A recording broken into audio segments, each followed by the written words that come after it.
Om Swastiastu, pemirsa Bali TV dimanapun Anda berada, kembali saya Winata menjumpai Anda dalam Bali Post Talk. Nah, kali ini saya akan mewawancarai pengacara dan juga seorang aktivis yang mungkin pemirsa tidak asing lagi. Beliau adalah Bapak Wayan Suwardana. Dalam tanda kutip panggilan lengkapnya adalah Gendo gitu ya. Kita akan bicara tentang kembali dikemukakannya pasal-pasal penghinaan terhadap presiden, kemudian juga pasal-pasal yang sepertinya bagaimana memenjarakan orang-orang yang melakukan penghinaan terhadap pejabat-pejabat negara. Tentu ini merupakan langkah mundur karena sebenarnya pasal-pasal seperti ini sudah ada di KUHP sebelumnya dan sudah dibatalkan oleh MK, kembali dihidupkan. Ini sudah berencana ya untuk di di rencana KUHP yang sudah dibahas di draftnya gitu istilahnya. Nah, bagaimana pandangan seorang Gendo sebagai seorang pengacara dan juga aktivis ini melihat pasal-pasal ini kembali dihidupkan? Kita sapa dulu Pak Wayan Gendo. Om Swastiastu. Swastiastu. Gimana kabarnya? Sehat. Pak Yan. Imun terjaga. Imun terjaga. Ya. Antigen negatif. Negatif. Sehat berarti ya? Ya. Ya, kita bicara tentang pasal penghinaan nih. Kalau Pak Yan ini terlalu tua, saya pakai panggil Gendo gitu ya. Gimana Gendo melihat rencana pemerintah ini? Apakah ini bagian dari kemunduran demokrasi atau seperti apa? Ya, ada di RUKHP ini terkait dengan soal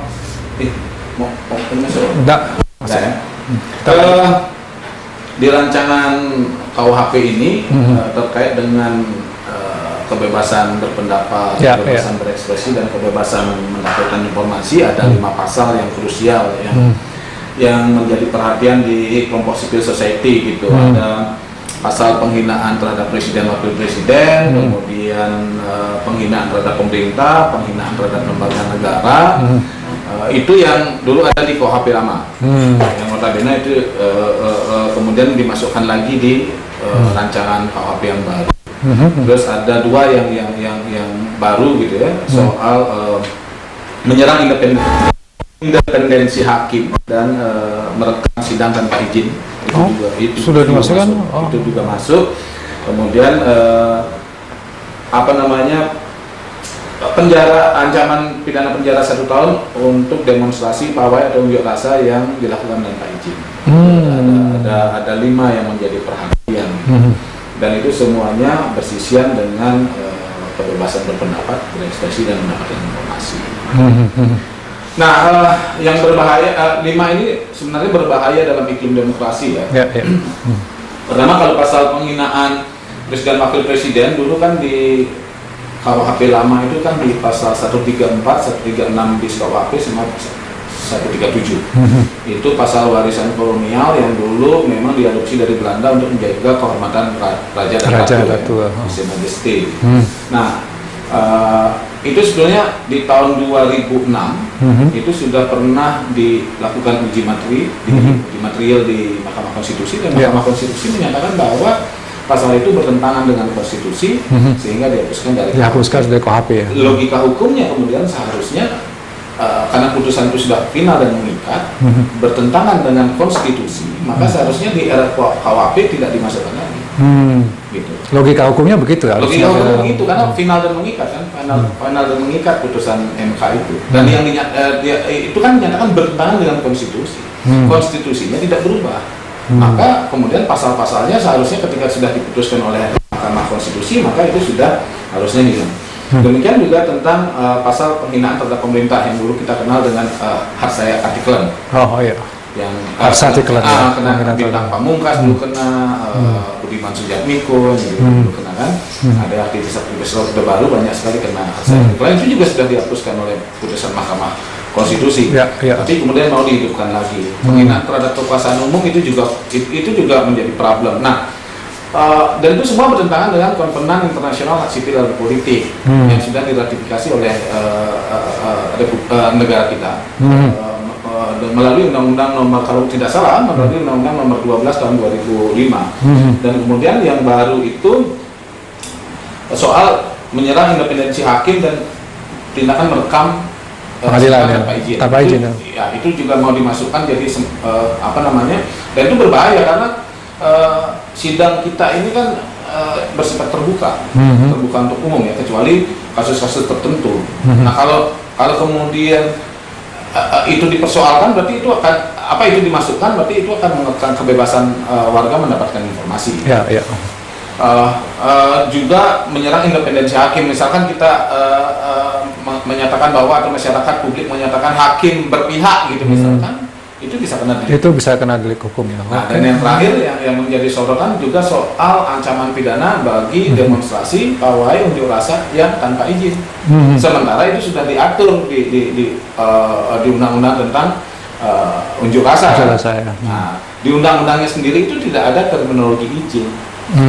Hanya pemberitahuan ya. Hanya pemberitahuan. Okay. Gitu. Hanya pemberitahuan, jadi tidak perlu demonstrasi di undang-undangnya, tidak perlu izin. Tetapi kemudian di RKUHP kemudian dipersempit harus ada izin. Nah, ini persoalannya kemudian menjadi pertanyaan besar bagi bangsa ini ketika kita sudah pernah mengalami kemajuan katakanlah secara demokratis ya, tadi dihapuskan karena ada judicial review, kemarin sekarang dimunculkan. Ini gejala apa? Maksud saya ada apa di belakang ini, kemudian kenapa ini dimunculkan lagi? Apakah karena memang selama ini merasa bahwa presiden itu sudah terlalu banyak dihina atau seperti apa? Kemudian ini muncul menurut Geno apa ini yang? Pertama, ini kan menunjukkan bahwa transisi demokrasi kita gagal. Dari Orde Baru ke reformasi ini dengan munculnya undang-undang yang dengan munculnya pasal-pasal dimunculkan lagi ya, yang otoriter ini sebetulnya kan kita balik lagi itu kayak jadi kembali ke Orde Baru. Ini neo Orde Baru gitu kan. Neo Orde Baru, jadi sistem Orde Baru mau dihidupkan di dalam jargon pemerintahan yang atau negara yang reformis gitu ya, atau reformasi gitu. Nah, ini menunjukkan transisi demokrasinya gagal. Nah, transisi demokrasi ini gagal berarti kekuatan oligarkinya itu menguat.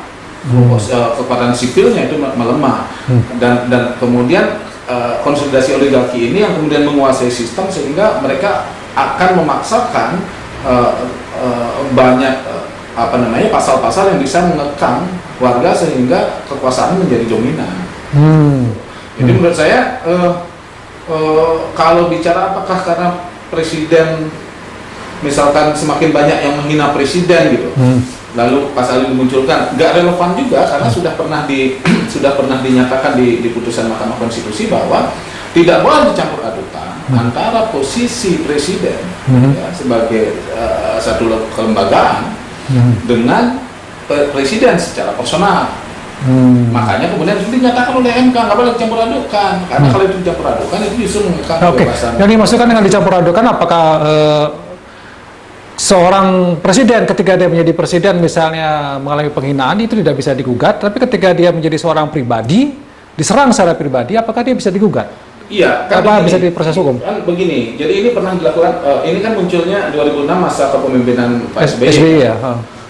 Setelah pasal penghinaan presiden dihapus, kemudian SBY waktu itu presiden pernah merasa dihina karena ada kehidupan pribadinya yang dibuka ke publik gitu. Dan yang lakukan adalah SBY itu kemudian melapor ke polisi langsung secara pribadi ya, melapor ke polisi langsung. Nah, bedanya kalau pasal penghinaan presiden ini aktif kembali, bedanya adalah presiden itu belum lapor. Jadi begitu ada aduan gitu ya, iya, bukan lagi delik aduan. Kalau delik penghinaan itu kan aslinya ada di pasal 310 KUHP ya. Jadi dia delik aduan individual absolut. Dia tidak mengenal kelembagaan. Makanya kalau organisasi terbuka, kelembagaan itu dalam konteks terminologi delik penghinaan, mereka nggak boleh merasa terhina karena dianggap lembaga itu tidak punya martabat. Dia terbuka untuk dikritik karena dia lembaga gitu ya. Iya, karena lembaga terbuka untuk dihina gitu. Karena nggak punya kehormatan. Lembaga punya kehormatan, yang punya kehormatan individu. Itu yang terjadi kan dalam beberapa praktek-praktek putusan pengadilan, misalkan kayak yang paling dekat kemarin ya di Lombok gitu.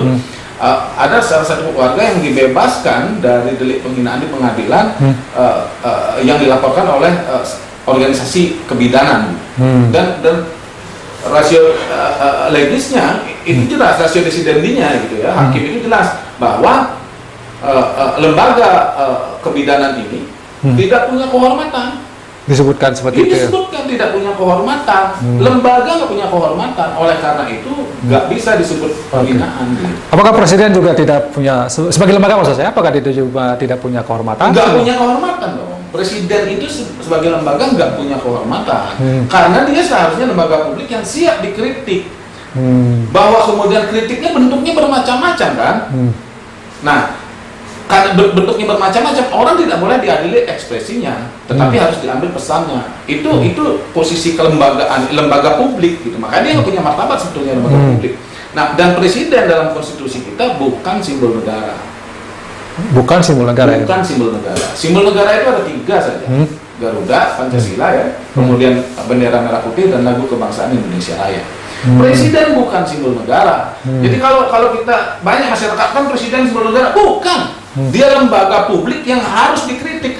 Makanya kalau di negara-negara maju yang demokrasinya lebih maju, itu membakar gambar presiden, membuat kayak Trump misalkan diolok-olok seperti boneka lucu, Pinocchio dan segala macam.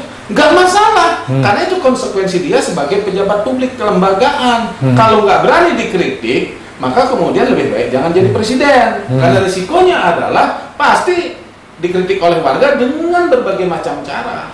Gitu loh. Simbol-simbol politiknya ada dan simbol-simbol politik atau ekspresi politik kan bisa ditafsir macam-macam kalau sensitif. Makanya kalau sensitif jangan jadi presiden. Gitu. Itu berat. Kalau kita membayangkan kemudian oke lah, ini kan masih RUU katakanlah gitu, rancangan undang-undang KUHP. Nah, bagaimana kalau misalnya disahkan oleh negara, apa yang kira-kira menurut Gendo bisa terjadi pada masyarakat kita? Berarti begitu ada sedikit saja yang mengkritik presiden akan dianggap sebagai penghinaan, akan ditangkap. Bisa pasti begitu. Pasti begitu. Kan kita pernah mengalami di masa Orde Baru. Jadi setiap orang dari mulai Bintang Pamungkas sampai kasus saya terakhir misalkan, sampai si Egy Sujana misalkan, itu kan juga begitu. Begitu kritik presiden, ada simbolisasi politik, ekspresi politik, itu kemudian dianggap menghina. Dan SBY waktu itu nggak perlu melapor, langsung polisi yang melakukan penyelidikan dan penyidikan. Jadi berbahaya sekali. Gitu. Oh ya, saya jadi ingat ya, kalau Gendo pernah kasus itu ya, penghinaan terhadap presiden waktu itu yang kemudian mengalami vonis penjara juga. Berarti sebenarnya sangat membahayakan. Ini bagian dari disebutkan tadi Neo Orba ya. Neo Orde Baru. Oke. Tapi ada juga yang mengatakan begini, karena sekarang ini presiden itu terlalu dihina, terlalu dibuat meme dan segala macam yang kemudian seolah-olah presiden tidak punya nilai gitu, sangat terhina, dan ini akan membahayakan bagi bangsa dan negara. Benarkah logika seperti itu sebenarnya? Bahayanya di mana kalau presiden, anggaplah kalau presiden misalkan sebagai satu lembaga dihina gitu, terus bahayanya di mana? Lah kalau Oke, presiden sebagai lembaga, sebagai sosoknya seorang Jokowi misalnya kata itu sebutkan, dia dibuat meme yang macam-macam ya, buat lucu dan segala macam, apakah ini akan menghilangkan? Jokowi laporan ke polisi sebagai individu ya. Sebagai individu masih bisa ya. Semua persamaan di depan hukum gitu. Kalau urusannya kepresidenan kan urusan dengan rakyat. Nah kalau sederhananya begini, lah misalkan presiden misalkan melanggar janjinya. Tidak menepati janjinya. Dulu rakyat memilih dan rela kemudian membayar pajak karena janji-janji itu. Lalu itu bukan penghinaan terhadap rakyat. Delik apa yang bisa dikenakan kepada presiden? Terus rakyat nggak punya ruang yang bebas juga untuk melakukan kritik. Cuman saya gini, sehalus apapun kritik, kalau kemudian rejimnya sensitif, kan bisa menjadi penghinaan dan itu pasalnya tersedia kan? Pasalnya tersedia. Gitu. Itu hanya membungkam demokrasi. Sudah cukup, DPR jangan lagi memasukkan pasal-pasal ini. Hargai putusan Mahkamah Konstitusi yang menyatakan pasal-pasal seperti itu bertentangan dengan konstitusi. Kalau kita hidup bernegara, konstitusi paling tertinggi, ya sudah, harga itu. Dan kalau kemudian bicara presiden terlalu dihina, nggak punya nilai apa yang mau dirasionalisasikan di situ? Nilai simbol negara, bukan simbol negara gitu. Gitu. Di konstitusi sudah disebutkan itu ya? Sudah disebutkan. Disebutkan simbol negara itu hanya 3. Baik.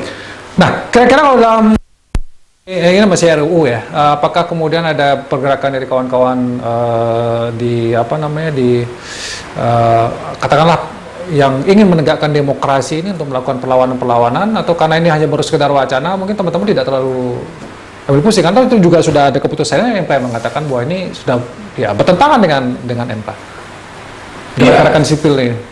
Pasti argumentasi pertama dari gerakan sipil itu adalah pasal-pasal seperti ini sudah dinyatakan ya, bertentangan dengan konstitusi. Titik. Bertentangan dengan undang-undang. Jadi tidak ada alasan lagi tuh tidak ada alasan lagi kecuali kemudian dipaksakan. Dan saya hanya khawatir bahwa ini dipaksakan di musim pandemi, di mana kemudian warga sudah tidak bisa bebas bergerak karena ada alasan pandemi, ya, kerumunan bisa dibubarkan, ekspresi warga nggak bisa langsung ke jalanan begitu. Jadi saya khawatirnya seperti itu aja. Oke, ini yang jadi persoalan berat juga ya buat demokrasi. Jadi memang ini mengancam demokrasi Indonesia yang justru akan menjadi kemunduran, Pak. Oh iya, mengancam sekali. Bahkan bertambah lagi kan, itu kan pasal-pasal lama yang zaman Orde Baru yang dihidupkan. Sekarang ada lagi kan yang pasal yang tadi saya bilang, unjuk rasa tanpa izin itu kena pidana 1 tahun. Loh, undang-undang aja nggak ada menyatakan nggak ada izin gitu. Dan itu dibuat dulu zaman reformasi loh. Zaman reformasi dibuat itu kan refleksi dari situasi korban kan. Orde Baru. Ya nggak perlu lagi lah menggali pasal-pasal gitu. Berbahaya. Berbahaya. Oke. Terima kasih Gento atas waktunya. Saya 15 menit kalau kita bicara tentang bagaimana perkembangan demokrasi Indonesia dikaitkan dengan hukum ya, memang jadi sangat menarik sebenarnya, dan kita juga menjadi heran gitu, pasal yang sudah pernah di judicial review sudah dinyatakan bertentangan dengan konstitusi kemudian dimunculkan kembali. Ini gejala-gejala yang harus kita waspadai sebagai masyarakat, sebagai hal yang sebagai bentuk dari kemunduran demokrasi. Demikian Bali Post Talk ini, saya ucapkan terima kasih atas perhatian Anda. Saya tutup dengan Pramono Santi, Om Santi, Santi Santi Om, sampai jumpa.